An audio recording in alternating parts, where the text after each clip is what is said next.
Ada kecil manis, tolonglah jangan berbuka puasa dengan ayak manis terus. Buka dengan kurma tak apa, walaupun ada gula. Jangan marah lagi, aku ada penjelasan secara saintifik. Ni hang kecil manis, hilang puasa 12 jam. Pakai gula, pakai insulin dalam darah makin merendah.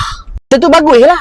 Tapi tu berlaku time puasa. Apa berlaku bila hang berbuka puasa dengan ayak manis terus? Dan telan benda manis tu semua dekat semua intestin akan diserap masuk ke dalam darah. Darah gula dalam darah akan terus meroket. Dan hormon insulin, organ pankreas korang, lahan teropong ada satu sel. Ni rupa sel tu kita panggil beta cell. Sel ini akan hasilkan banyak insulin. Korang tu dah ada kecil manis. Bertahun-tahun ada masalah insulin resistant. Organ pankreas pula hasilkan insulin. Macam hang kambui tanah. Tapi hang berak kat luar, hang bukan berak dalam lubang. Masalah tak selesai. Gula terus mencanak naik, insulin mencanak naik dengan masalah insulin resistant. Makin teruk masalah insulin resistant. Sangat beza respon insulin untuk orang yang ada kecil manis dengan orang yang tak ada kecil manis. Hang kalau kecil manis, hang makan gula sikit je, insulin terus meroket.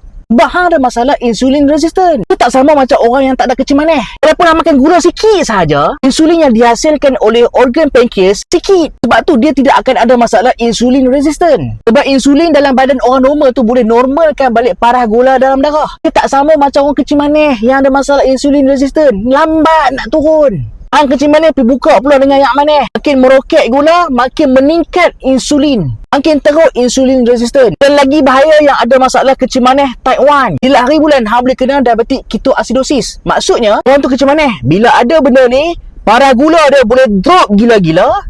Dalam darah dia boleh rendah parah potasium, kita panggil hypokalemia. Buat main-main lah dengan hypokalemia. Hypokalemia ni dia boleh kacau. Dia boleh kacau degup jantung korang. Jantung boleh stop tiba-tiba. Sudden cardiac death. Satu antara komplikasi yang teruk di KA adalah kematian. Tu tak sembang lagi, parah gula tinggi dalam darah lepas berbuka dengan ayak manis. Tendensi darah beku berlaku. Darah beku jadi kat jantung, serangan jantung jadi kat otak, stroke. Tapi kan ayak manis tak bagi minum, tapi kenapa kurma boleh makan pula? Memang pasal kurma Aku nak tanya hang, kurma ni karbohidrat proses ke?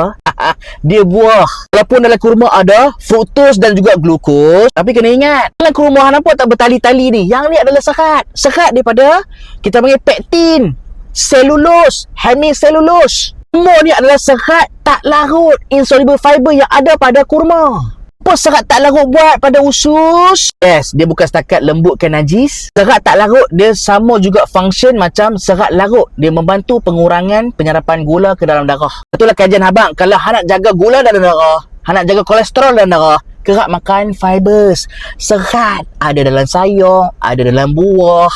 Faham tak? Kalau doktor, kami nak minum sikit je time berbuka. Suka hati hang lah, boleh je minum, tak ada masalah. Aku just sharing sahaja. Aku pun ada minum ni time berbuka. Semuanya beringat. Untuk orang kecil manis tu lagi. Kalau hampa ni, hampa jenis tak boleh tengok manis. Tengok benda manis, benda viral sikit.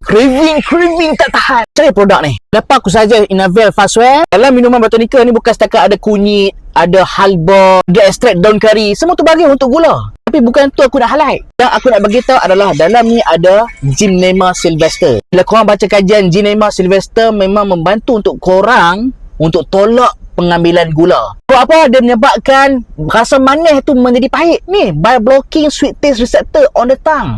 Dia reduce sugar craving. Aku bukan nak overclaim. Memang ada kajian. 44% reduction in total candy intake. Sampai tu placebo. Maksudnya, Gymnema sylvester yang ada pada minuman botanica ni membantu korang untuk tak suka makan manis. Kalau elok lah hampa yang ada kecil manis, tapi nak tolak gula tu susah. Boleh itu dengan Inavel. Ingat, yang ni minuman botanica. Dia bukan untuk rawat kencing manis, tak. Dia membantu sedikit sebanyak untuk korang kawal craving gula, kawal gula darah secara natural. Orang kecil manis ni satu benda juga nampak. Kalau hampa boleh kawal gula dalam darah, nafsu gula tu, insyaAllah penyakit komplikasi lain macam kolesterol dalam darah, darah beku, serangan jantung, dapat kita kurangkan risiko.